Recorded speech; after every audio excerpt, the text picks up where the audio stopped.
এই বুটটার মধ্যে পাকটাই আলাদা আমার। আমি মনে করেন 40 বছর ধরে বুট পাকাই, পাকটাই আলাদা।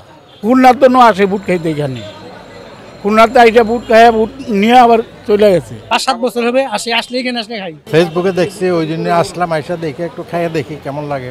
তো ভালোই লাগতেছে, ভালোই ভালো লাগে বিদেই তো আসা। আসছি ধনিয়া থেকে, ধনিয়া থেকে আর অফিস স্টাফদের আরও 3টে নিয়ে গেলাম। আমি আগে প্রায় শুনছি, আজকে প্রথম টেস্ট করলাম। মোটামুটি অন্য অন্য জায়গার বুটের থেকে এটা একটা আলাদা একটা ইন্টারেস্ট, আলাদা একটা স্বাদ। আমি তো মামা এইখানে বিক্রি করতে আছি 39 বছর, আর আগে বেশি বলবো এটা বাস টার্মিনালে, তখন 84 সালে। মশলা দেই, আদা রসুন দেই।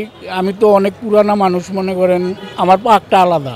10:30টায় আসি, আর আপনার 2টা আর এটা বেঁচে হয়ে যায়। অনেক দিন ধরে খাচ্ছি।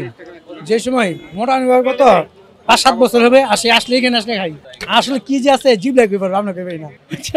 কি যে আছে, হ্যাঁ ভালো আছে। ফেসবুকের মধ্যে দেখছি, তো ফেসবুকে দেখছি, ওই জন্য আসলাম, আইসা দেখে একটু খাইয়ে দেখি কেমন লাগে। তো ভালোই লাগতেছে, ভালোই। না ভালো তো, আমি যে পার্সেল নিয়ে যাই প্রতিবারে এসে যে 3টা করে মুরগি সহ আজকে নিয়েছি। আজকে নিলাম 3 প্যাকেট, মনে হয় 420 টাকা। ভালো লাগে বিদেই তো আসা। আসছি ধনিয়া থেকে, ধনিয়া থেকে আর অফিস স্টাফদের আরও 3টে নিয়ে গেলাম। হ্যাঁ, বুট খাওয়ার জন্য আসে এবং পার্সেল নিয়ে গেলাম।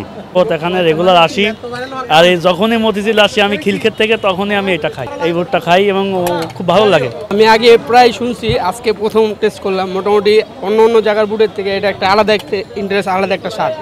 বুটটা দেখা যায় আর কি, দূর থেকে দেখা যায় মনে হয় শক্ত, কিন্তু ভিতরে পুরো সফট নরম, এটা আলাদা একটা ফ্লেভার আছে।